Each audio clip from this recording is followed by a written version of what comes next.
vamos a comenzar la segunda conferencia del verano teórico SPTC. Viene para acompañarnos Javier Hernández Quesada, que es actualmente coordinador de la licenciatura en Lengua y Literatura Hispanoamericana en la Facultad de Humanidades y Ciencias Sociales en la UABC. Bueno, ha trabajado como investigador de la literatura también por unos buenos años, me imagino. Estuvo trabajando la obra de Lezama Lima, particularmente Paradiso, obra que por cierto mencionamos hace un rato en el taller de Carla en la mañana, bueno, tarde. Y lo que ha venido estudiando últimamente, y tú nos podrás tal vez ampliar algunos otros datos de tu currículum, es el estudio de la representación de los animales en la literatura hispanoamericana. Y bueno, a partir de esa línea de investigación es que ahora nos presenta un trabajo que él titula Postbestiarios Mexicanos, donde nos va a presentar una serie de obras de la literatura mexicana que han estado jugando con esta idea del género del bestiario, ¿no? Y de la representación justamente de los animales en la literatura. Entonces le damos un aplauso a Javier y escuchamos un poco. Muchas gracias. Bueno, pues les agradezco la presencia. La verdad es que con este calor quizá lo más recomendable sería platicar en un bar, ¿verdad? Con una cerveza. Pero lo cierto es que yo traigo un texto que versa sobre lo que comentaba Alfredo, la representación de los animales, ¿no? En el caso particular de la literatura mexicana. Quisiera dar unos pequeños antecedentes sobre esto que trataré de leer, quizás saltándome algunas partes. Es un texto largo, pero lo cierto es que comenzaré diciendo lo siguiente. Desde hace algunos años mi reflexión de la animalidad ha tenido que ver sobre todo con intereses personales, ¿no? Antes que profesionales. Por diferentes circunstancias, ¿no? Entre ellos el gusto que tengo por las mascotas y por la, digamos, implicación que puede tener la fauna en cuanto a su desarrollo en un universo de carácter no social, por decirlo en términos humanos. Y se da pues esta circunstancia de entrar a un tema de reflexión o de investigación que está motivado inicialmente por un gusto que no obedece pues a una cuestión mayormente profunda que yo haya ido generando pues a partir de acercarme a un tema que pudiera tener más aristas, sino, repito, es una cuestión que nace impulsivamente, intuitivamente y que me lleva pues a preguntarme cuestiones muy elementales sobre la relación entre la animalidad o los seres no humanos, como se le denomina también a esto teóricamente, y la literatura. Cuando yo doy esta primera, cuando esa primera reflexión, quiero decir, a dicho tema me topo, para mi curiosidad, para mi impresión, que como tal es un área de estudio muy sistematizada entre las humanidades actualmente y sin más complejidad, incluso tiene un rótulo, tiene un nombre, ¿no? A esto se le llaman los estudios animales. Muy trabajado, muy organizado, sobre todo en el ámbito anglosajón, en las universidades estadounidenses, y con ello me refiero pues a que no solamente se ha convertido en una temática a estudiar en términos muy organizados, sino que también ha supuesto una serie de relaciones que se han generado pues a partir de dicha temática. Por ejemplo, que haya cada vez más nichos de estudios que vayan trabajando determinadas líneas sobre esta cuestión de la animalidad. Se han generado también revistas especializadas que tienen que ver con esta temática de la animalidad. Entre otros factores que tienen que ver quizá no con una cuestión meramente reflexiva en el sentido estético, como pudiera ser este caso, sino también me parece ha derivado todo eso una reflexión sobre la condición de los animales en un contexto como el nuestro, que supone pues muchas veces una modernización bastante extrema que termina afectando de manera general no solamente a los animales, sino también al medio ambiente. De hecho, si yo pudiera establecer algún vínculo genérico de esta rama del conocimiento humanístico, que son los estudios de animales, yo sin duda lo podría vincular con ese otro universo teórico-conceptual denominado como los estudios ecocríticos. Pudiera ser una de sus ramificaciones, ¿verdad?, vinculadas en todo caso con la animalidad, ¿sí? En el entendido que estos estudios ecocríticos también tienen otros alcances y otras variables temáticas, desde cuestiones que tienen que ver obviamente con el medio ambiente, su representación estética, las implicaciones culturales del medio ambiente, ¿sí?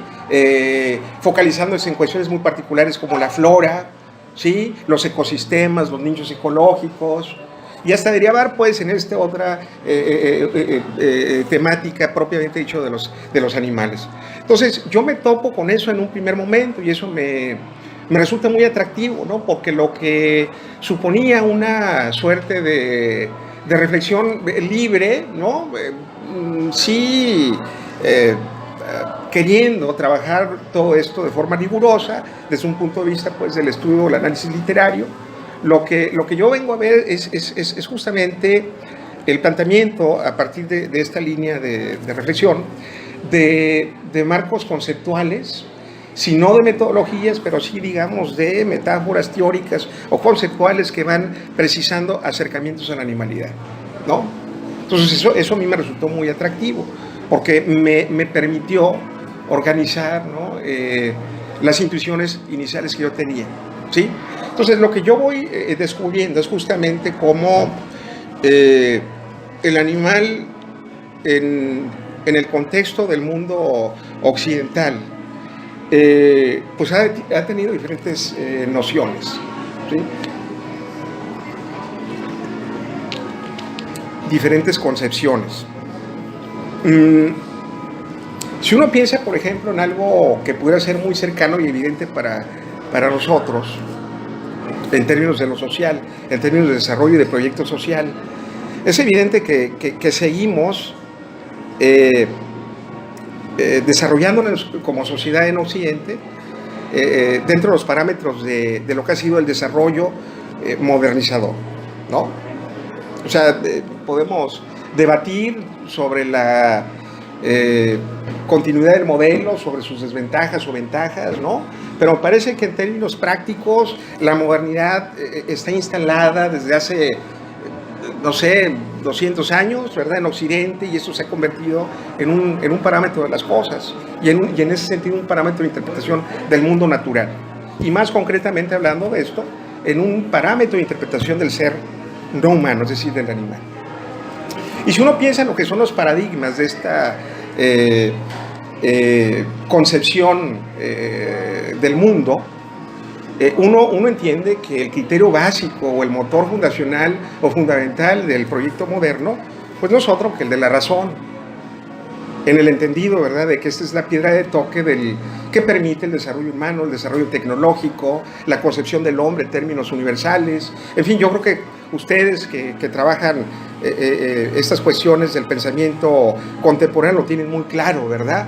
Pero es un hecho que esta suerte paradigmática, moderna, que enaltece las virtudes de la condición humana, tomando en consideración el basamento racional o ese motor del cambio, de la transformación, pues es el punto de partida para entender todo lo demás. Y esto se arguye justamente cuando se piensa en el mundo de la naturaleza y más particularmente en los animales, ¿sí?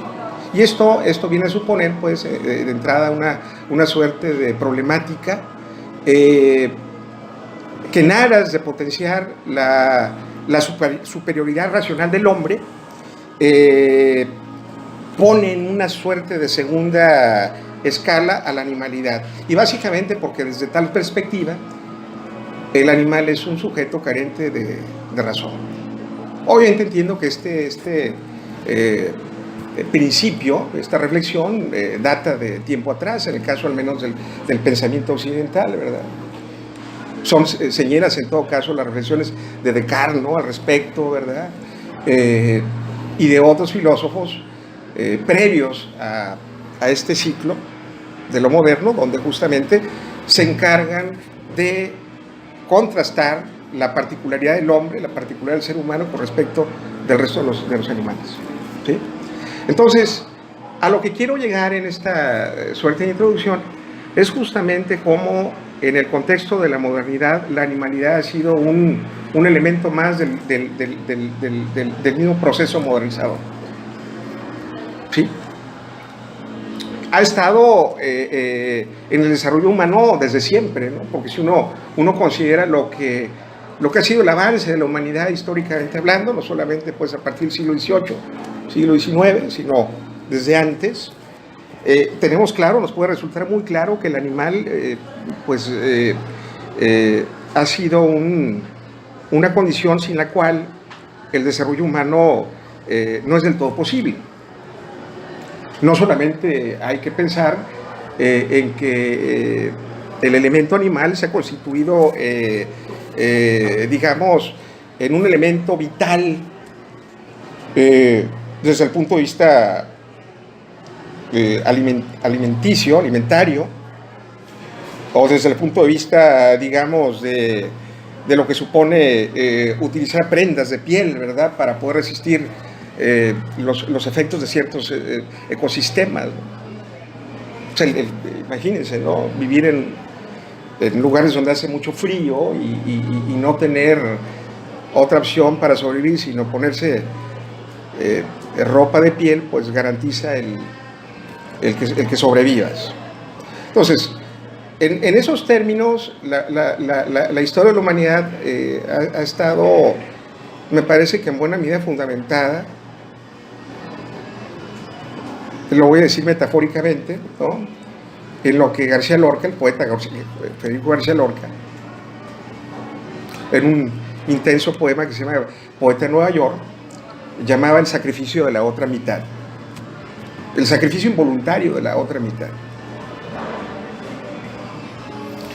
Porque de los animales nos alimentamos, o nos hemos alimentado, de los animales nos vestimos, pero también, digamos, de los animales poseemos dinamicidad, es decir, nos movemos a través de los animales, nos curamos a través de los animales y demás. Bueno, en el contexto de la modernización esto sigue existiendo, solamente que se potencia también en cuanto a referencia de mercado. Es decir, no solamente estaremos ante un contexto de utilización pragmática de lo animal, sino también de rentabilidad de lo animal. Y es ahí cuando, digamos, el ser no humano es administrado comercialmente y sometido a los procesos que bien conocemos de funcionamiento del sistema mundial capitalista, ¿no? Es decir, cuántos animales, ¿no?, se tienen que domesticar y por ende cuántos animales se tienen que sacrificar para que los precios, no sé, del huevo o del jamón no crezcan o decaigan, ¿no? Y así sucesivamente, ¿no? Lo cual implica, si ustedes lo ven fríamente, pues un uso bastante mecanicista, utilitario, ¿verdad?, pragmático de la entidad animal. Está sometida pues a estas lógicas del mercado que implican un consumo permanente, ¿verdad?, de los productos animales y que excluye en principio cualquier tipo de criterio ético o moral o digamos de equilibrios ecológicos que pueda suponer, ¿verdad?, el uso rentable del animal. ¿Sí? Entonces, bueno, ¿esto por qué lo menciono? Porque me parece a mí que en cierta medida la valoración social del mercado ha sido esa, de la ciencia ha sido esa, ¿no? Pensemos, ¿no?, en la cantidad de experimentos que se siguen haciendo en seres humanos, pues para ver los efectos de determinados medicamentos, ¿no? Bueno, en ese escenario, a mí me parece que la literatura ha tenido una lógica muy interesante. Podemos decir el arte, ¿verdad? Por su propia condición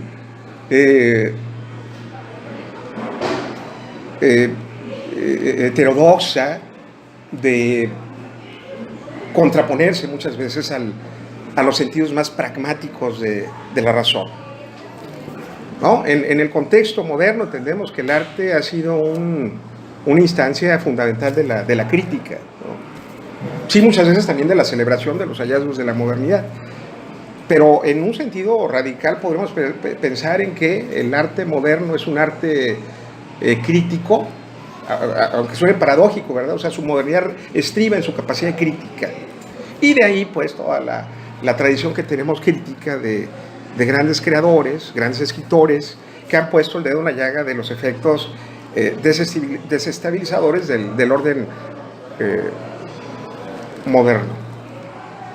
Entonces, esto yo lo menciono, ¿por qué? Porque a mí me parece que de alguna forma la concepción que nos brindan determinados autores de los animales tiene que ver con una suerte de rescate de las posibilidades del animal, ¿sí?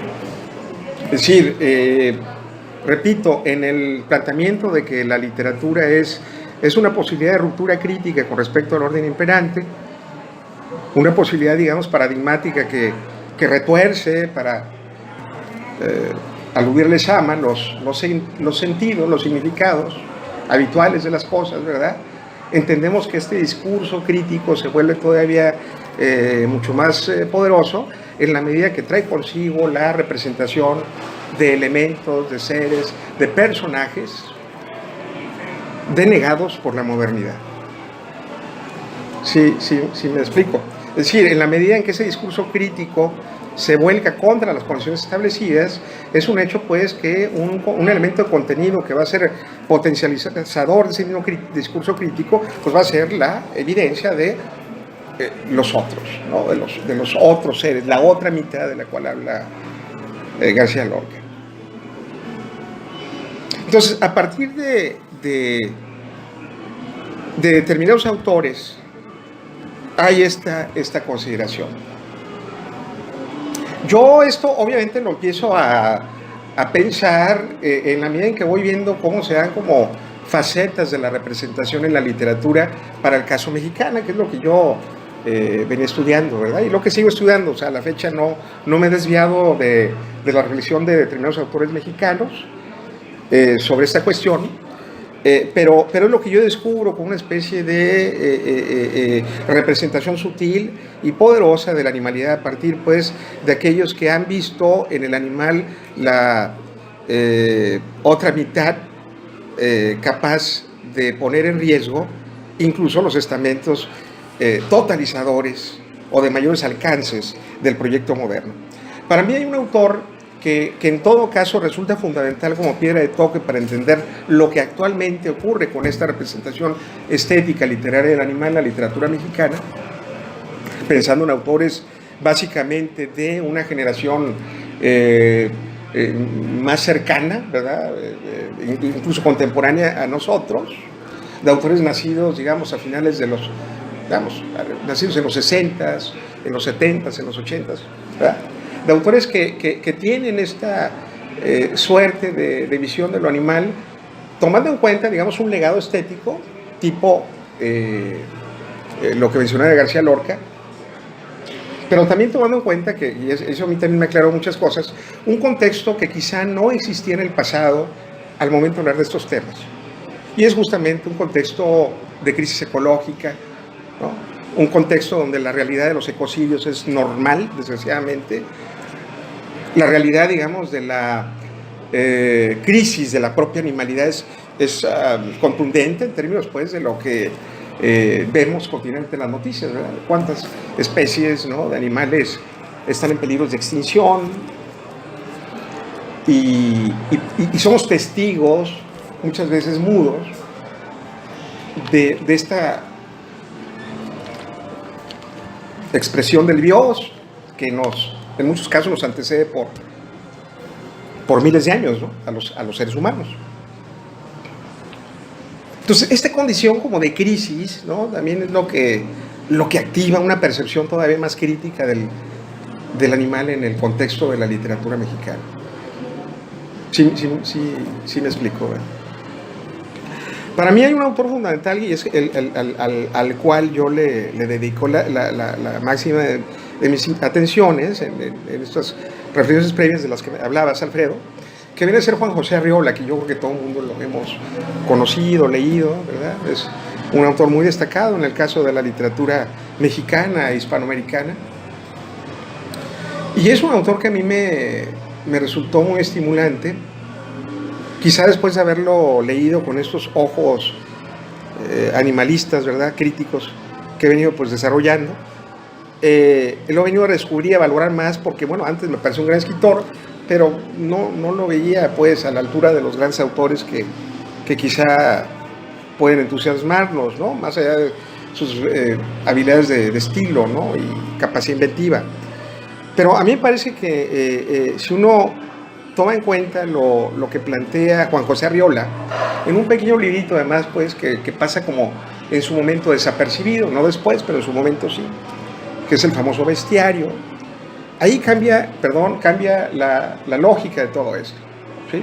Es un libro que data de finales de la década de los 50, no recuerdo exactamente la fecha, 58, 59, y que pasa desapercibido en el sentido, pues, de que si uno entiende lo que está ocurriendo con la literatura mexicana y latinoamericana en ese momento, que es el momento, digamos, que antecede, ¿verdad?, por unos años ya a la aparición de estos famosos escritores del llamado boom, ¿no? Escritores que, como conocemos, son escritores de altos vuelos y de poderosas novelas totales. Bueno, en ese contexto surge un librito que además tiene la desventaja de que no solamente en cuanto a extensión, y esto lo veo desde el punto de vista del mercado, ustedes saben que es más rentable la producción de una obra literaria enciclopédica que una plaquette o cositas breves, se vende más caro, se vende más. Entonces aparece este librito, ¿verdad?, frente a las catedrales literarias, no sé, de Carlos Fuentes o de, pensando en el caso mexicano, Agustín Yáñez o José Revueltas, ¿no? O sea, aparece Arriola en un contexto además que tiene que ver con la concepción de una idea del país que busca sobre todas las cosas fortalecer los lazos o los vínculos de identidad en el país, ¿no? País, digamos, que para esas fechas ya funciona, sino como parece en la actualidad, pero tiene rasgos de lo que vivimos a diario, y me refiero con ello, pues, un país con ciertas instituciones y con, digamos, una noción de sí mismo cabal. La aparición del Bestiario, en todo caso, a mí me resulta, leído de este modo, como una suerte no solo de gracejada por parte de Arriola, en cuanto a no querer escribir el tipo de literatura que se escribía en su tiempo, sino me parece también como una de las críticas más severas que se le ha hecho a la literatura de este país en relación con lo que se ha concebido como el gran tema, los grandes temas. Sí. Uno lee, repito, autores como Carlos Fuentes, La región más transparente, La muerte de Artemio Cruz, ¿verdad? Uno lee a Revueltas, digo, no estoy cuestionando la calidad de estas obras, pero si ustedes las ven, en lo esencial son textos, por un lado, bastante serios. Lo digo, pues, que lo digo en eso serio, que se prestan un poco a lo lúdico, a la burla, a la sátira. Son serios y por eso suelen ser trágicos, son solemnes, y sobre todo ponen en el centro de su reflexión los grandes temas de la humanidad, lo cual eso implica dejar de lado aquello que no es considerado como tal en ese contexto nacional. ¿Sí? Por eso, digamos, la ciudad en ese contexto, la ciudad como personaje, emerge como un gran tema, ¿no? Que digamos son rasgos, pues, de nuestras vocaciones modernas en la literatura. Bueno, este escritor lo que hace es todo lo contrario, ¿no? Es escribir, en principio, sobre temas menores. Y de ahí yo creo que estaban trabajando con Deleuze, ¿verdad? En la mañana. Exactamente, lo he amarrado siempre a esta idea de la literatura menor, que Deleuze trabaja a partir de Kafka, ¿verdad? Y ato cabos, ¿no? O sea, vean en Kafka también cómo esta retención de los sentidos está puesta en primerísimo plano. La idea de un devenir animal, ¿no? Está plasmada, ¿no? En la idea del, no sé si es un insecto o es una cucaracha, no sabemos qué es, la metamorfosis, pero es un devenir. No solamente que revela la experiencia trágica, ¿verdad?, de lo no humano, sino que también pone en crisis, me parece, el sistema de poder que ha establecido la modernidad en Occidente, ¿no? O sea, Kafka es, en todo caso, uno de los autores fundamentales para esto, y obviamente es una de las influencias directas que tiene Arriola para el caso mexicano. Entonces, dicho lo anterior, la recuperación de la animalidad en Arriola ha supuesto desde ese momento a la fecha la posibilidad justamente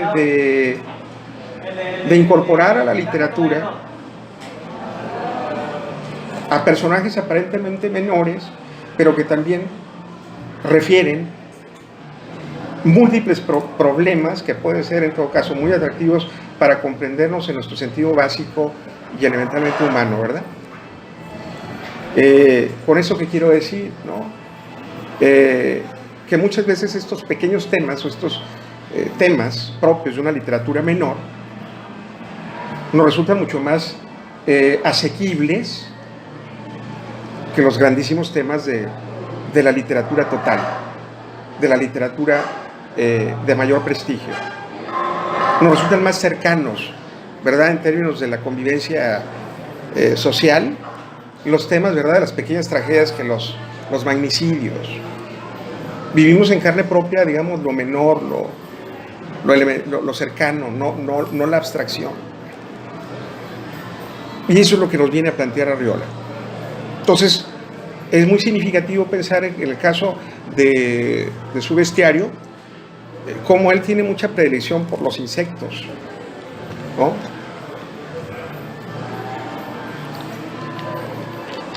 No nomás porque sean muy atractivos, ¿verdad?, en términos de lo morfológico, sino también porque le permiten amplificar lo menor. Entonces somos conscientes de la vida de las hormigas, ¿no?, de las luchas fratricidas que hay entre los insectos, ¿no? Y ahí me parece que cambia toda la tónica, ¿verdad? Entonces, a partir de Arriola ha habido toda una consecuencia de este tipo de literatura que viene a hablar de los animales. Para el caso, voy a leerles fragmentos de este texto que se llama Postbestiarios. El término del postbestiario, si no me equivoco, lo defino brevemente. Pero tomando en cuenta justamente lo que yo considero que se está presentando en la actualidad con autores jóvenes todavía, ¿verdad?, autores que todavía están en proceso, autores que en un momento dado, podríamos decir, quizá estén por generar su mejor obra, pero sí autores muy conscientes, todos ellos, de las implicaciones de lo que comentaba, ¿verdad? La crisis de la animalidad, que es una crisis ecológica, que es una crisis también de lo humano, ¿no? Bueno, entonces este texto lo denomino Postbestiarios mexicanos. Bien, en las siguientes notas sintetizaré los planteamientos que algunos escritores mexicanos han hecho sobre el tema de la fauna. Nos referimos a Ricardo Guzmán Wolfer con su libro Bestias del año 2005, Cecilia Eudave, con su libro Bestiaria Vida, de 2008, a Bernardo Esquinca, con su libro La Octava Plaga, del 2011, y Guadalupe Nettel, El matrimonio de los peces, del año 2013. Estos solamente son algunos de muchos que yo tengo ya, en algunos casos, leídos, analizados incluso, u otros identificados, ¿verdad? Son autores, pues, que pudieran tener en común esto que estoy mencionando. Dejo fuera algunos casos que para ese momento me parece que son como muy estimulantes desde el punto de vista literario, como podría ser el caso, no sé, de Alberto Chimal con La Torre y el Jardín, o como es el caso, por ejemplo, de esta escritora Daniela Tarazona, con su libro El animal sobre la piel, si no me equivoco.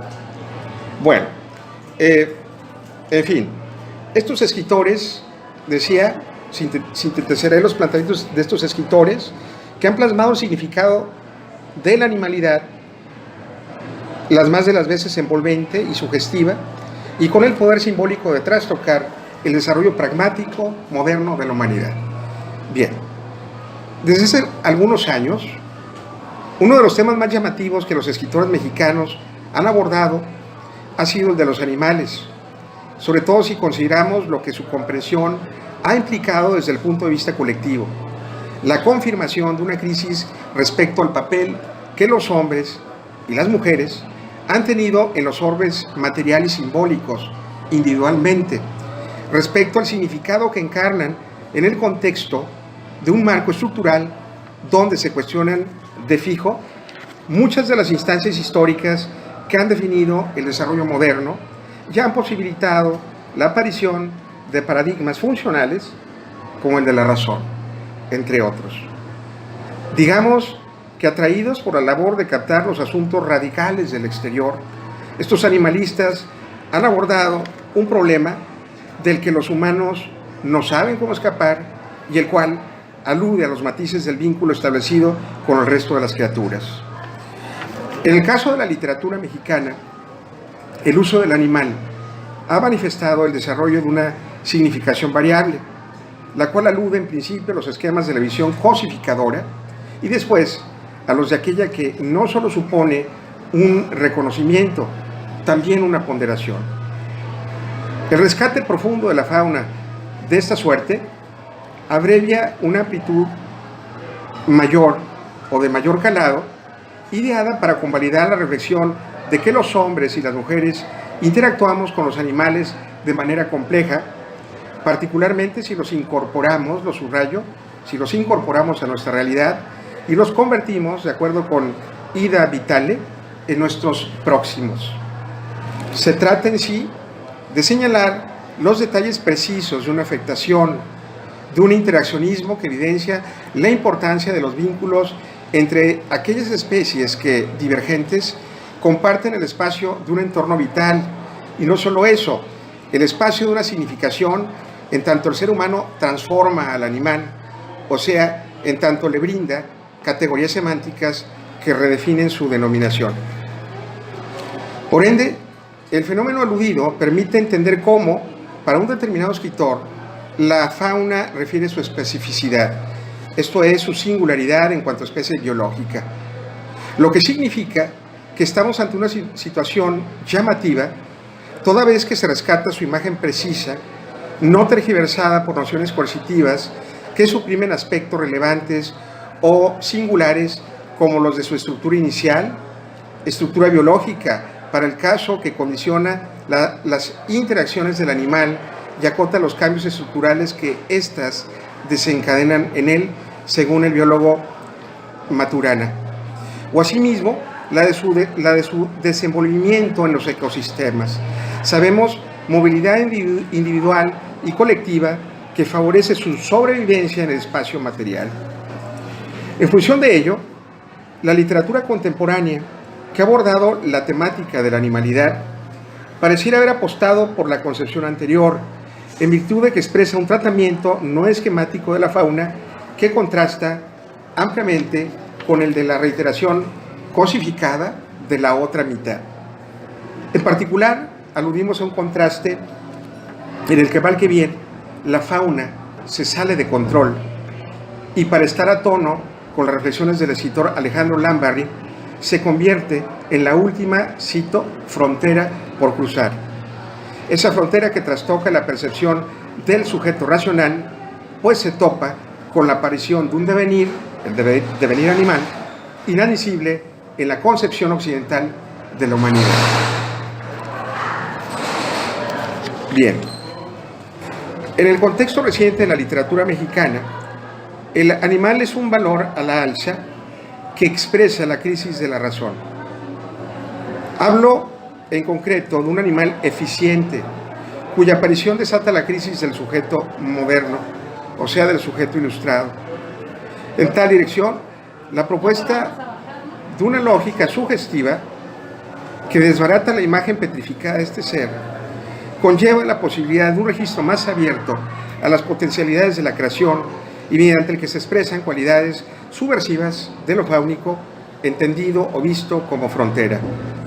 Especialmente, la presencia animal y lo que conlleva, debemos ubicarla en este escenario, máxime si consideramos las prioridades históricas de la literatura mexicana, una literatura que ha girado en torno a temáticas esenciales o fundamentalistas como las de la patria, el ciudadano, la cultura, la identidad, etc. En fin, variables señeras de una estética que a estas alturas pareciera haber alcanzado su máxima expresión y por eso haber favorecido el surgimiento de cuestiones, decía, menores, como las que aquí abordaré, y aluden en general a, número uno, la concepción de una animalidad protagónica, no sometida a las vejaciones humanas; número dos, la asimilación de su naturaleza; número tres, el poder irrestricto que ejerce; y número cuatro, las similitudes que mantiene con el hombre y la mujer.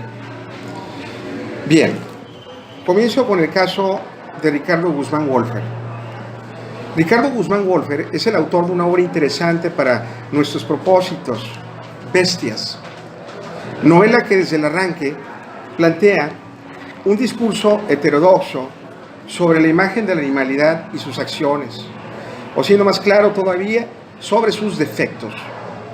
Y es que para ese escritor lo verdaderamente importante es la concepción prosaica de un universo anárquico donde los no humanos se desenvuelven con entera libertad y se alejan de una rigidez, la de su denegación, fenómeno que a leguas contrasta con aquellas nociones que modelan una estampa monológica de la animalidad vinculado con los tópicos de la sumisión y la sencillez.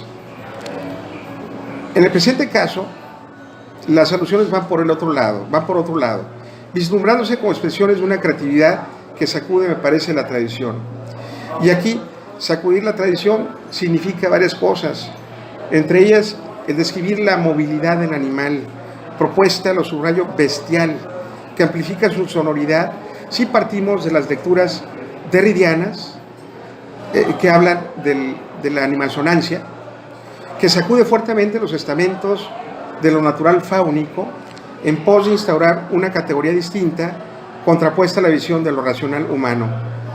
El planteamiento implica la sugerencia de una transformación que a Guzmán Wolfer le autoriza a colocar a las figuras de su novela en el escenario apocalíptico de la crisis moderna, crisis que en múltiples sentidos se distingue por la pérdida de la ley y subsiguientemente por el desmantelamiento del relato total expresado en la negación de categorías fáunicas, en concreto aquellas que se relacionan con los esquemas de la ciencia, el orden y el progreso, como 1. La apuesta por la objetividad descriptiva que garantiza la representación cabal, no distorsionada del ser humano, y 2.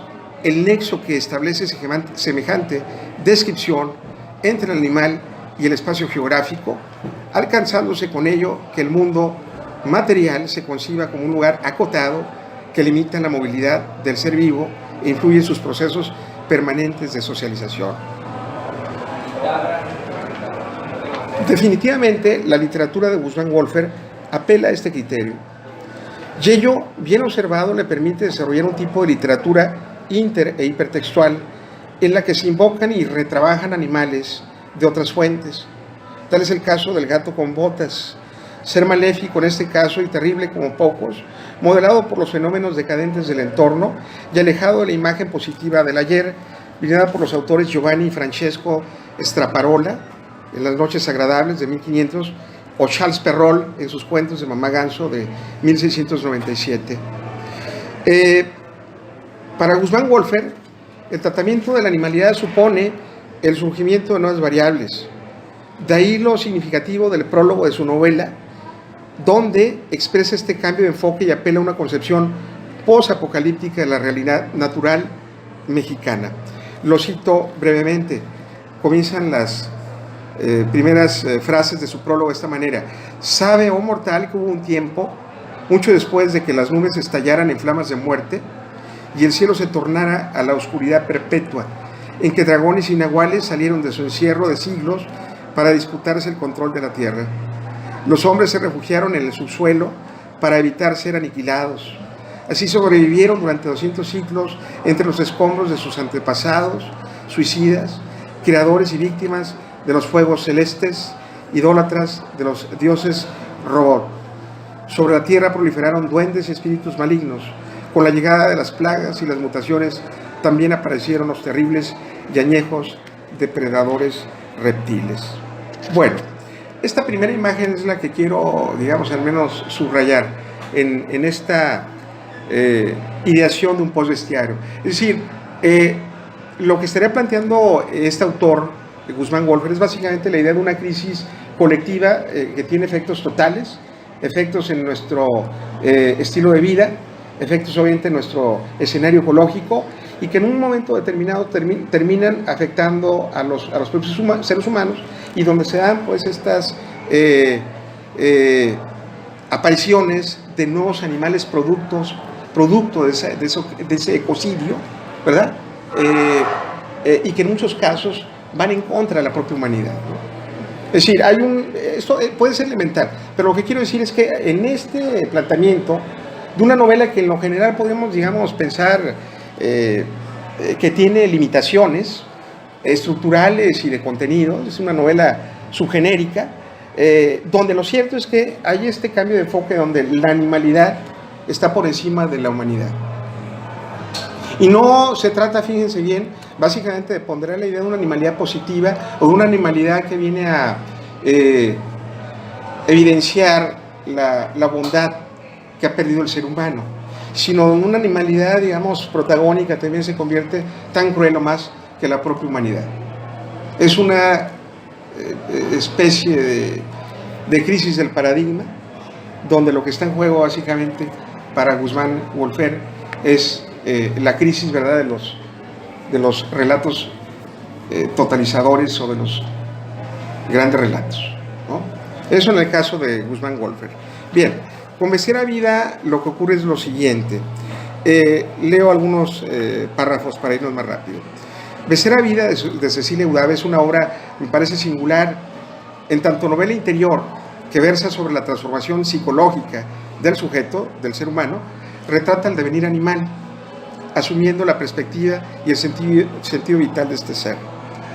Frente al resto de la literatura escrita en México en los últimos años, preguntémonos luego qué plantea Bestiaria Vida, a lo que podemos responder que nos refiere un discurso basado en el contraste y en la singularidad, lo que a resumidas cuentas significa una valoración de la animalidad desde sus perspectivas hasta el punto de que se subrayan los beneficios de la misma, las ejemplificaciones que encarna en un ámbito social como el nuestro, determinado así por los criterios de la razón. Sobre todo interesada en el rescate afectivo de la otredad y apelando sobre todo a la imaginación, Eudave en Bestiaria Vida concibe un texto complejo donde los animales son la piedra de toque de la transformación, no sin referir por ello la incapacidad del ente fáunico para expresarse o manifestar su singularidad, de acuerdo con los códigos establecidos, resume el vacío de la incomunicación, la pérdida de los significados permanentes al presentarse la circunstancia de una ruptura fundamental, aquella que se da en el ámbito de lo social. Además, apoyándose en este criterio, Eudave problematiza el modelo de desarrollo humano, demostrando la precariedad de sus basamentos. En suma, Eudave insiste en la determinación del desarrollo humano y las limitaciones que conlleva para los desadaptados. Y ello es que, parece decirnos, no solo se trata de entender que los animales son nuestros hermanos, o en muchos sentidos nuestros precedentes. También para el caso es importante colegir la idea de la ruptura, en tanto Eudave señala la crisis del modelo, el modelo social, que supone pues pensar que frente a los procesos de transformación colectiva, sujetos a los idearios de la institución, este escritor establece la idea de que la animalidad es una instancia problematizadora, ya que lo que se secuestra y destruye por parte de la sociedad moderna son los rasgos de esta vinculación. La indiferencia frente a lo que Derrida denomina la animalsonancia, por lo demás, es una clave monológica que se pasa de largo en Bestiaria Vida y se pone en entredicho cada vez que su autora manifiesta la extenuación de la voz humana como garante exclusiva del proceso comunicacional en lo básico y de sus efectos variables y contrastantes de dicción. Exploradora del mundo fáunico y de los aspectos que motivan su transcripción, decía la crisis discursiva del Homo sapiens sapiens, Eudave cuenta la crónica fragmentaria de un conflicto personal desde la voz diferente del animal, esto es, desde su singularidad referida como instancia de enunciación, la cual expresa las claves de una óptica concreta que enrarece las cosas nombradas, y no solo eso, transmite el mensaje de que las relaciones entre las criaturas vivientes en el fondo no son tan distantes como parecen a simple vista, menos si se apela a los poderes descriptivos, transformativos del código lingüístico oral.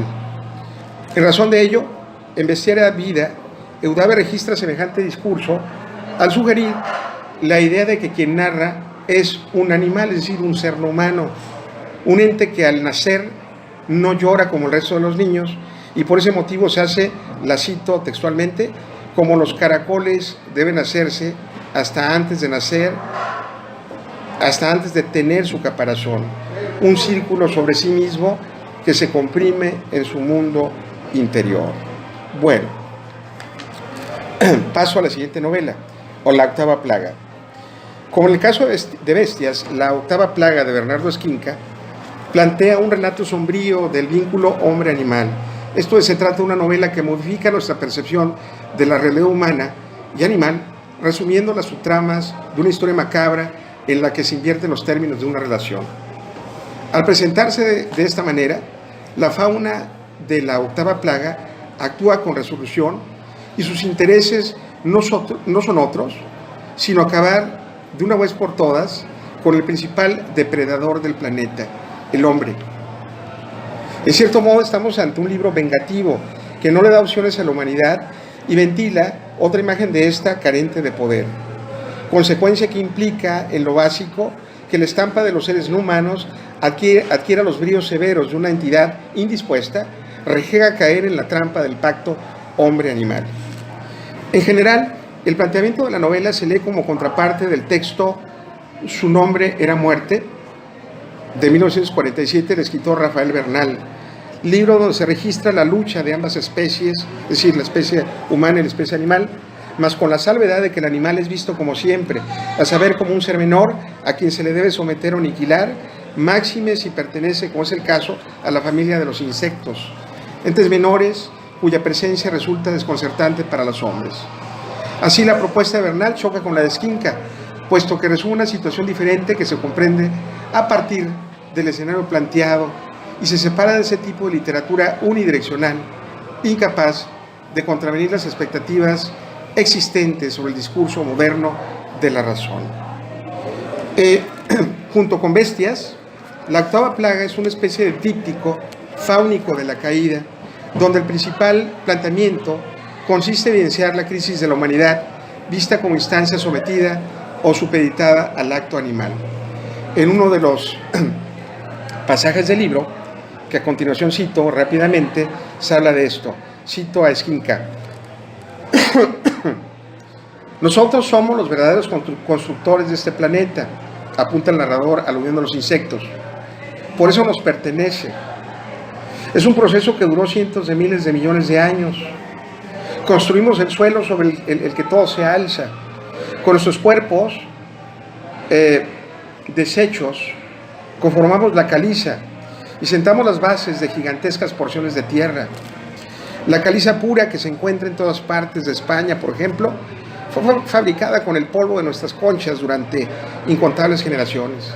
Igualmente hemos levantado monumentos que ustedes jamás podrían construir, como los Apeninos en Italia y la cordillera de Chile. Fin de la cita. Volcado lleno en la prédica de lo anómalo, Esquinca capitaliza el rechazo social que existe ante los insectos con el fin de darles voz y arguir la pretendida importancia de los seres humanos en el momento en el que se les compara con otras criaturas aparentemente inferiores y se revela que en el planeta, ante todo, sobreviven los más fuertes y numerosos y no aquellos que viven amparados por la inteligencia y la razón. Bien, me centro rápidamente también en el caso de la última hora, el matrimonio de los peces rojos. Como en el caso de Udave, Guadalupe Nettel pondera el vínculo hombre-animal en uno de los textos más interesantes, me parece, que se hayan escrito en nuestra literatura relacionada con la diferencia natural, el matrimonio de los peces rojos, texto en el que se manifiesta la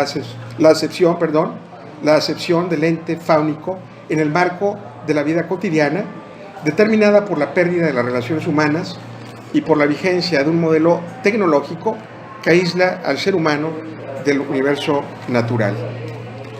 Concebido al igual que otros de sus textos, Nettel apuesta por la indagación marginal o de lo marginal, en el entendido de que esa labor genera las imágenes verdaderas de una realidad problemática en la que las cosas no funcionan como deberían funcionar y viabilizan la ilusión de un relativismo general que afecta a todo y cada uno de los ámbitos de nuestro desarrollo.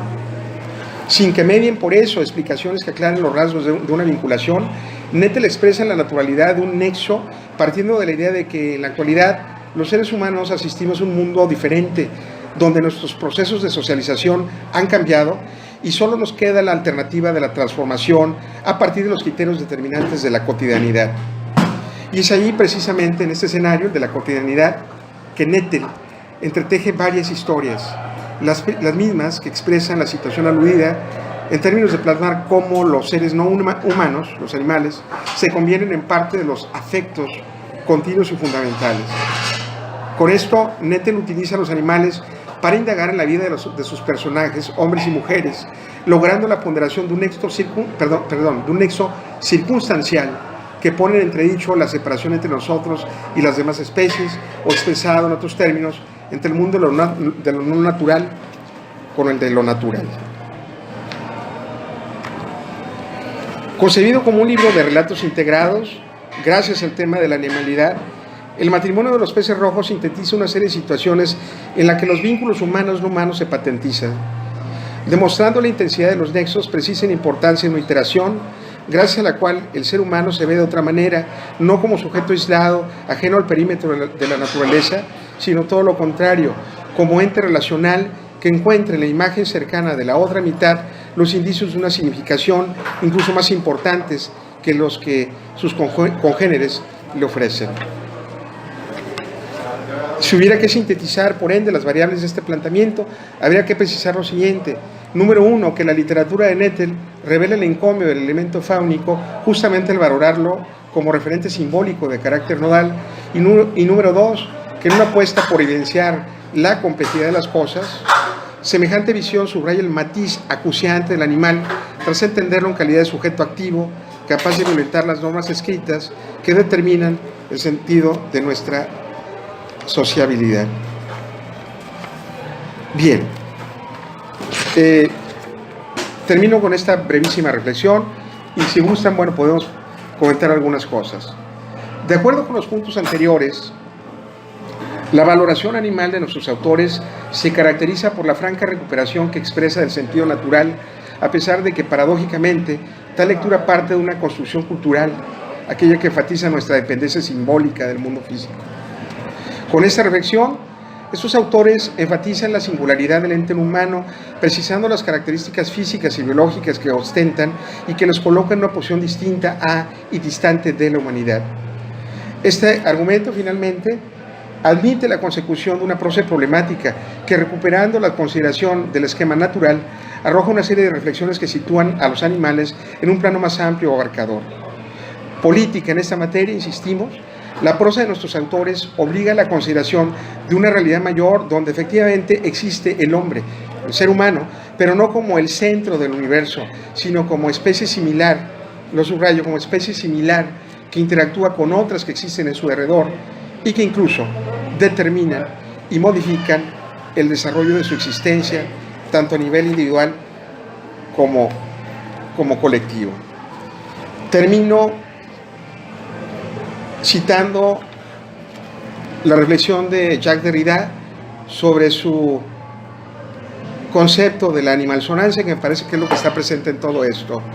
A saber, la animalsonancia para Jacques Derrida es la experiencia, lo cito, originaria, única e incomprensible de lo malsonante que resultaría aparecer realmente desnudo ante la mirada insistente del animal, una mirada benevolente o sin piedad, asombrada o agradecida, una mirada de vidente, de visionario o de ciego extralúcido. Es como si yo sintiera vergüenza, entonces, desnudo, delante del gato, pero también sintiera vergüenza de tener vergüenza. Reflexión de la vergüenza, espejo de una vergüenza vergonzosa de sí misma, de una vergüenza a la vez especular, injustificable e inconfesable. Bueno, pues muchas gracias. La verdad es que pudiéramos, yo creo que hablar más de esto, pero bueno, las condiciones son un poquito extremas y no quiero saturarlos, ¿no? Pues muchas gracias. Quisiera, bueno, dejar gracias, el micrófono, pues no sé si hay alguna idea, algún planteamiento, que yo también, bueno, valoro mucho todo esto, porque repito, es un tema que sigo trabajando. Actualmente estoy metido en otro proyecto, pero la idea del postvestiario, que es lo que plasmo aquí, creo que me ha permitido ir sistematizando una serie de ideas novedosas hasta cierto punto en torno a esta temática, y por lo tanto, bueno, mucho puede estimular, escuchar, ¿verdad?, alguna reflexión de los que están aquí presentes. Gracias. Gracias. Bueno, yo tenía ahí un comentario, ¿qué más? Pero aquí en el seminario hemos tenido como unas reflexiones. Bueno, tuvimos un taller hace rato a propósito de una serie de corrientes que se desprenden hasta cierto punto de lo que comentabas al principio, ¿no? Descentramiento de lo humano, ¿no? Sí. como figura en las humanidades antes del hombre, ¿no? Claro, sí, que ustedes lo han trabajado muy sistematizadamente, ¿no? Aunque no hemos entrado a los estudios animales y a los estudios ecológicos, etcétera, más bien hemos trabajado eso desde la que le llaman los organismos en la filosofía, sí. Y si acaso podemos hablar de un acceso a la realidad desde la conciencia, lo que sea, pero que no nos remita la reflexión sobre la realidad al sujeto, a la conciencia, a la percepción, etcétera, sino que nos dé cuenta la realidad como tal, ¿no? Entonces, hay un autor que hemos manejado acá, que es Campan Meyassou, que es un francés, discípulo de Badiou, que habla del correlacionismo como el enemigo del realismo, ¿no? El correlacionismo es el que te regresa al sujeto, ¿no? Sí. Que quieres hablar del objeto, que quieres hablar de la realidad y terminas hablando del sujeto, de la conciencia. Y dice que hay que cortar como ese círculo correlacional, le llaman, ¿no? Entonces ha habido como una especulación a propósito de la literatura, ¿no? De cómo sería una literatura no correlacional, ¿no? que escapara como del centro del sujeto. Y pensar en el caso del bestiario de Arriola, ¿no? Sí. que lo conozco, ya tengo todo el dato que lo leí, pero que hasta donde recuerdo utiliza estos animales, estas figuras animales como pretexto para hablar de relaciones sociales, ¿no? Son ¿cómo le llaman? Prosopopeyas, ¿no? Sí. Como recursos retóricos, ¿no? Que humanizan a los animales como pretexto para extender a una frontera difusa, ¿no? Pero al final de cuentas el humano pareciera que sigue estando ahí, ¿no? Presente, ¿no? Ajá, exactamente. Sí. Entonces me preguntaba cómo funciona, porque no conozco estas nuevas obras, ¿no? Cómo funciona con estas referencias contemporáneas en ese sentido, en el sentido en que traten a lo humano, creo que eso subrayabas eso a propósito, algunas relaciones ahí, que traten a lo animal, perdón, sin humanizarlo, sin hacer prosopopeya, y que nos salen de una cosa pues, propiamente animal, ¿no? Sí, incluso en alguno de los textos que mencionaba, Bestiaria Vida, de Udave, que es una escritora mexicana, obviamente, de Guadalajara. Pero hizo así porque no es muy conocida, pero es una autora que está escribiendo cosas interesantes, pues trata básicamente de esa suerte como de ruptura, ¿cómo le llamas? Correlación, que para mí es un concepto, fíjate, que a mí me puede incluso servir para esto, ¿no? Como para todavía meterme más a un debate de este tipo. Francamente lo rompe, ¿no? Es decir, lo que ocurre es un ser humano que asume este devenir animal de acuerdo con los términos de Deleuze, ¿verdad? Y eso trae consigo la problemática básica de la comunicación, ¿verdad? Es un ser humano que en principio asume una animalidad que le permite no comunicarse y por ende frente al sujeto humano racional se trata de una figura totalmente problemática, porque ese vínculo de especie se rompe, ¿verdad? Y establece dicha autora, por ende, una suerte como de representación no relacional, digamos, siguiendo un poco esta reflexión. Sí, mira, sin duda yo creo que esto es parte de una reflexión contemporánea, que ustedes lo tienen más claro todavía que yo, y obviamente remite y refiere sobre todo una materialidad en crisis, ¿no? Es decir, hablar de los animales no es hablar nada más de una cuestión simbólica, ¿no? Sino es hablar en principio de una entidad, de un ente materialmente visible, al cual por un lado se le cosifica de forma permanente, pero además pensando en aquellos seres humanos que viven en su entorno, en su medio natural, se les violenta con suma normalidad, ¿verdad? Es decir, estamos pues ante un animal que se cosifica humanamente en su sentido más precario y terrible, pero al cual también se le violenta en su hábitat. Entonces, estas situaciones están ahí. En todos estos autores que mencioné, ¿no? En algunos casos más drástico que en otros. Yo les mencionaba que en este trabajo pues, no incluyo a un autor que de hecho tengo publicado algo por ahí, que es Alberto Chimal, con su novela La Torre y el Jardín, donde incluso esta relación llega a una situación muy terrible, ¿no? Porque digamos atiende a una especie como de bestiario sexual, lo digo explícitamente, considerando un espacio físico, un edificio, fíjate, funcional, basado en el criterio moderno, ¿no? De la arquitectura, que se convierte en una especie de prostíbulo para los amantes de la zoofilia. Entonces hay unas imágenes tremendas, terribles, donde esta cosificación resulta pesadillesca, verdaderamente cruel. Y en esos autores, bueno, hay esta situación, pero digo, pensando en el caso de Arriola, esto que tú dices me parece muy interesante,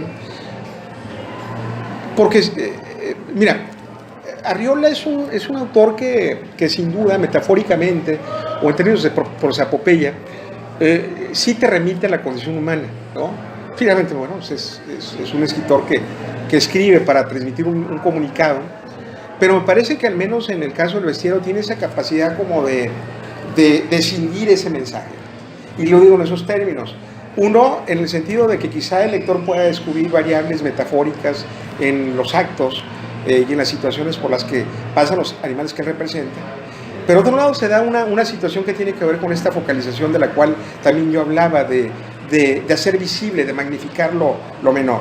Y es el hecho de entender que su literatura hasta cierto punto, y no solamente hablo de los insectos, sino de los animales en general que él registra o consigna en su bestiario, que aparecen todos ellos en gran angular, por decirlo fotográficamente. Es decir, está tan amplificada la imagen del animal que lo que finalmente el mensaje literario que transmite es la realidad del animal. Sí me explico, es decir, a ver, es como si también nos dijera Arriola, y parto por ejemplo de lo que él dice en su prólogo, ¿no? que me conmueve siempre con lo leo, ¿no? El famoso prólogo que tiene este pequeño bestiario, y que dice algo así como lo siguiente, dice, pues cada vez que te vas a comer un pedazo de chorizo o un pedazo de carne, no te olvides del sacrificio animal, ¿no? No te olvides que ese pedazo de butifarra que te vas a comer en un momento terminó con la mirada triste de un perro hambriento. Entonces, a ver, si uno conceptualiza esto que nos expone Arriola, y por eso decía yo la genialidad de este autor, que frente al mensaje que viene, digamos, a ponderar la idea del constructo urbano en su máxima expresión, que es la idea del Estado, que es la idea digamos, de los derechos humanos y demás, surge, digamos, este autor que, digamos, que te reta, ¿no? A que asumas el sacrificio animal, ¿no? Entonces, si uno tiene presente esa parte, Alfredo, uno también entiende que buena parte de las estampas que están vertidas en el bestiario de Arriola tienen la vocación de enfatizar el poderío animal. Y eso a mí me parece muy atractivo. Y eso a veces muchas veces también explica el por qué Arriola se detiene con tanta fascinación en la forma, en la morfología de lo animal, ¿no? O sea, hay bellos fragmentos de su prosa donde lo único que está haciendo es describir al animal visto como manifestación, ¿no? O sea, como algo dado, pum. Sí, donde el animal es el centro de la reflexión. Y eso todavía se vuelve todavía más atractivo si uno parte al menos de la colocación del animal en ese bestiario. Fíjate que es bien interesante, a mí me lo parece, que no es la colocación necesariamente del mundo animal, del mundo natural del animal, ¿no? Sino es la colocación que le da el hombre al animal en el espacio humano, y es el zoológico. El bestiario de Arriola son los animales del zoológico, o pueden ser los animales de los circos, ¿verdad? Cuando esto legalmente era posible. Animales hacinados, animales jaulados, animales que no están en su hábitat, y por ende animales que pues, sufren, ¿verdad? Algún tipo de limitación. Y eso a mí sí me hace pensar en esa dualidad, de que está su genialidad discursiva, pues, que te hace pensar, ¿no? en situaciones humanas, sin duda. Yo creo que también esa es una de sus grandes virtudes, el rescatar el sentido tradicional de la fábula, pero también darle este otro sentido. Cosa que, por ejemplo, no tiene Monterroso, a quien admiro bastante, pero no logra ese alcance. Él sí utiliza la fábula en su acepción clásica griega, ¿verdad? De contar cosas a través de los animales para que el significado lo capten los hombres, ¿no? Creo que con Arriola el paso es más allá, y por lo tanto vendría a poner en el centro de toda esa narrativa al animal, o si lo decimos de otra manera, al ser nimio, al ser insignificante, al otro, al pescado, ¿no? Así dice literalmente, el pescado que te mira con su cara de perro, ¿no? Entonces sí, es genial. Yo, es decir, el Estado no celebró el mainstream, no celebró la crítica, ¿no? 100 años, perdón, bueno, 100 años de soledad, que es parte del boom, ¿no? Pero la región más transparente, ¿no? No celebró el bestiario, ¿verdad? Eso parece que lo empezamos a recuperar, ¿no? Y parece que es uno de los grandes libros, yo creo que todavía no hemos terminado de leer. Yo fui el primer sorprendido, te digo, porque lo valoraba, ¿no? Como un escritor de fantasía y cosas así, además un estilo potente, muy bello, ¿verdad? Yo no cuestionaría para nada eso, pero me parece ahí, en todo caso, un Arriola con esto que decía, muy politizado, adelantado a su tiempo, los debates de su tiempo, finales pues de los 50. Y gracias por el comentario de la correlación, fíjate, eso te voy a pedir ahí que me asesores, porque sí, sería muy padre el meter Quiero armar un libro he trabajado ya varios ensayos, algunos ya publicados, entonces quiero armar pues un trabajo sobre la idea del post-bestiario, ¿no? Y digo, si cabe reflexionar sobre ello, la idea es justamente el darle una retorsión al sentido más tradicional del bestiario, que como ustedes saben es un formato narrativo, ¿verdad?, de relato integrado, medieval, donde los animales pues, básicamente tenían una especie como de definición simbólica desde la perspectiva humana. O sea, león significa eso en términos simbólicos, la paloma esto, que está muy mediado también esto por obviamente el discurso occidental judeocristiano. En el caso de este post-bestiario, yo lo que estoy planteando es más bien la construcción, ¿verdad?, una especie como de nicho o de taxonomía de lo animal desde el punto de vista literario, que justamente vendría a retorcer estas acepciones tradicionales, en este caso clásicas o modernas de la animalidad, producto sobre todo de las condiciones existentes en nuestra actualidad, ¿no? De crisis medioambiental, de cosificación de lo animal, de las ¿cómo se llama? Las especies en peligro de extinción.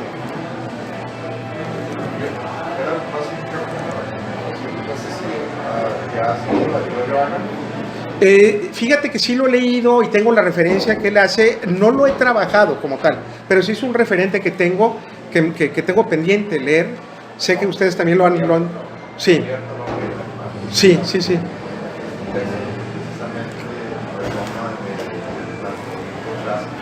Claro.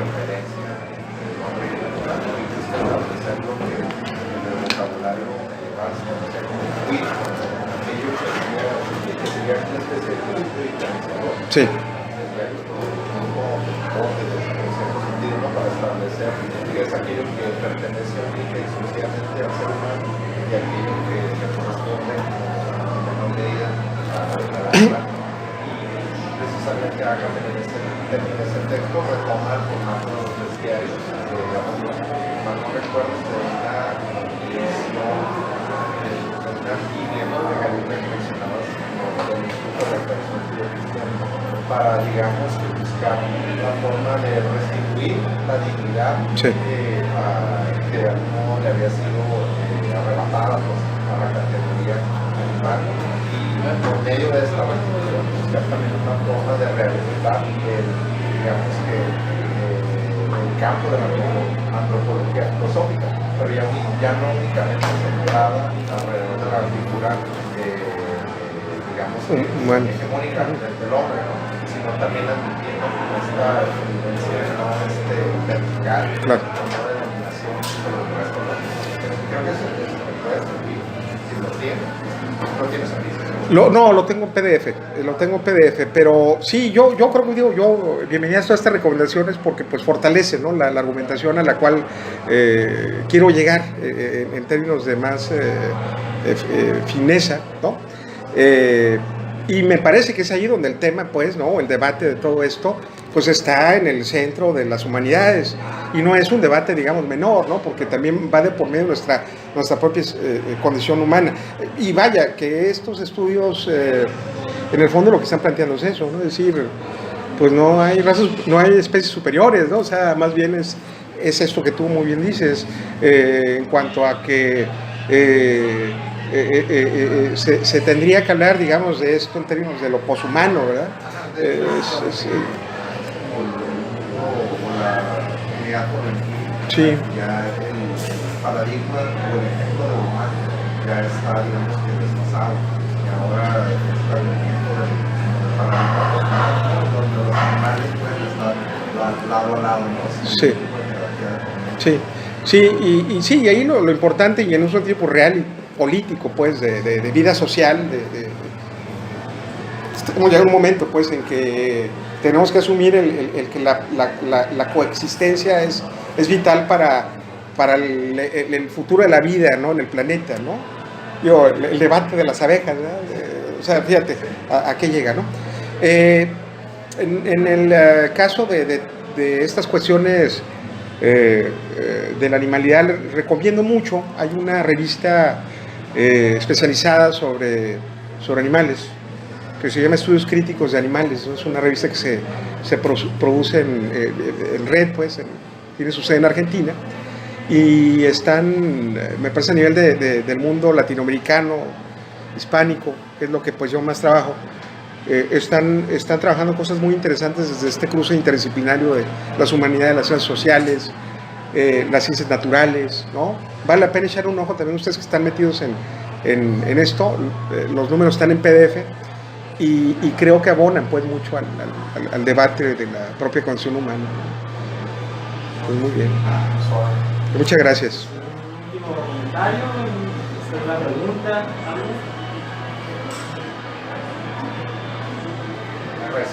No, pues al contrario, miren que sí, hombre, pues dan ganas de seguir platicando estas cosas, ¿verdad? Caray. Esa es la que zumba, ¿verdad? Sí, sí. Y la que pone más Sí, igual ahí en UABC luego seguimos con un seminario, bueno, yo pues más. simplemente Sí, la cuestión de la...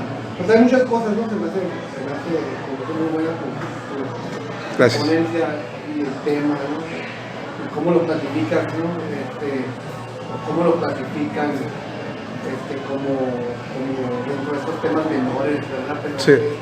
que precisamente esos temas menores finalmente vienen a causar una mella, ¿no?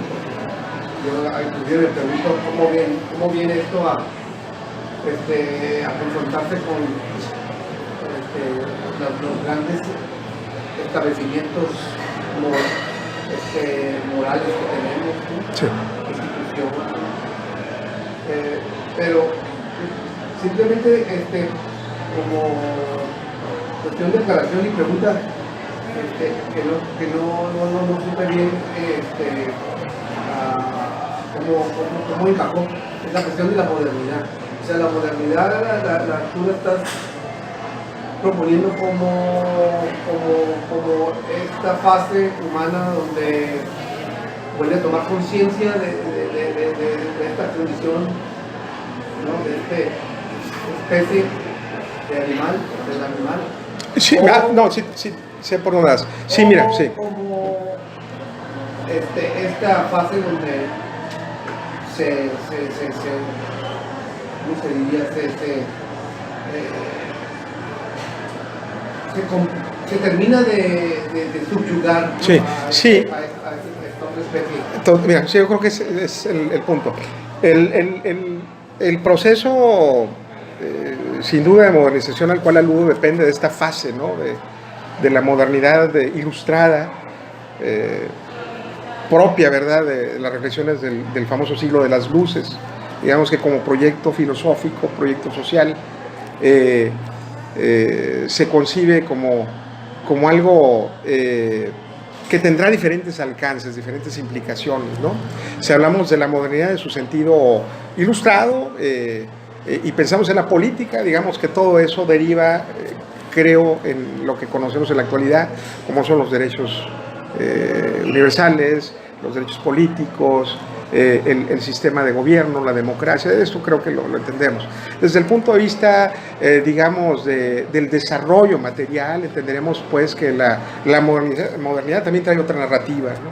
Una narrativa que tiene que ver sobre todo con la posibilidad de que el ser humano viva mejores condiciones materiales que las que la naturaleza en su estado salvaje le brindaría.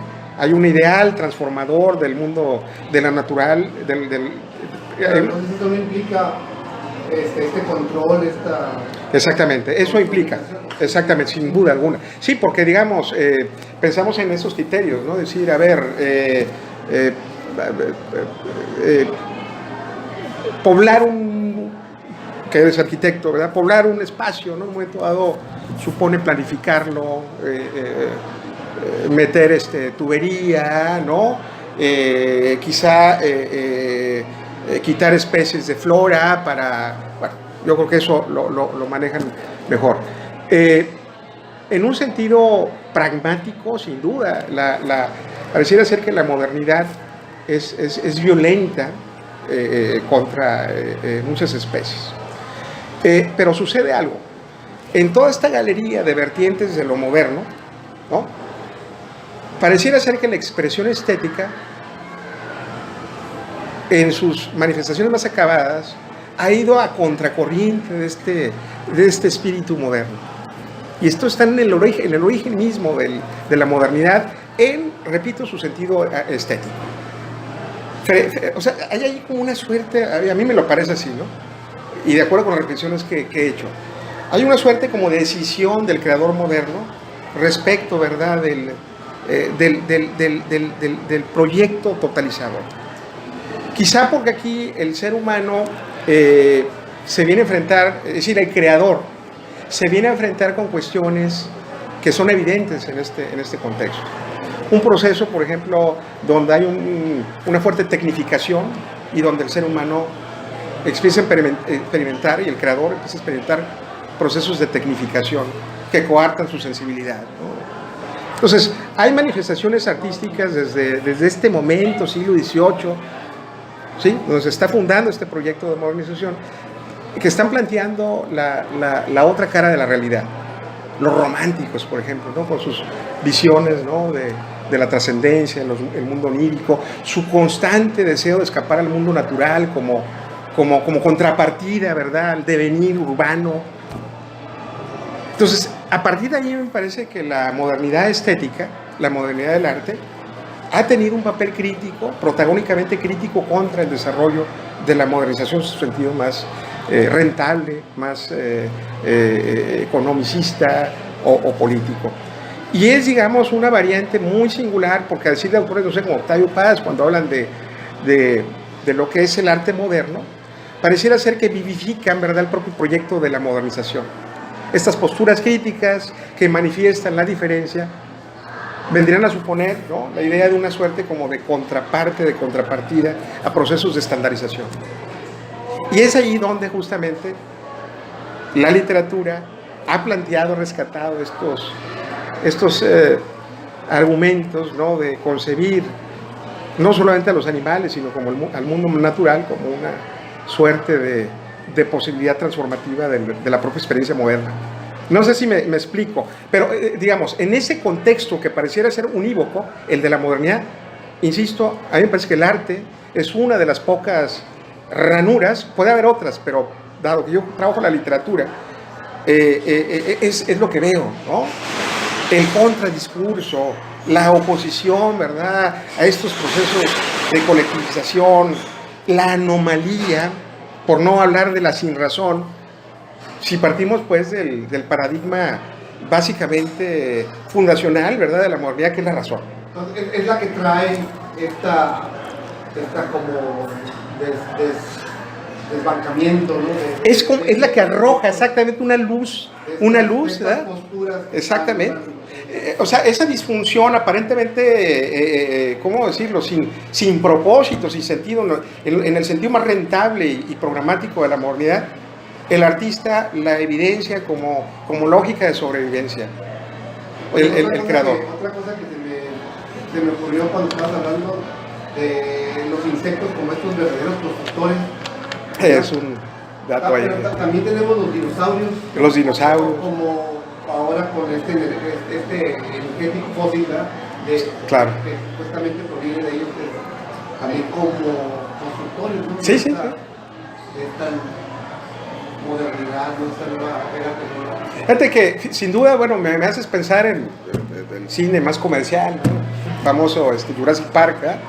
En el fondo la premisa no es tan errada si uno lo ve más allá del argumento, de la cosa de aventuras que tiene esas series, ¿no? De películas.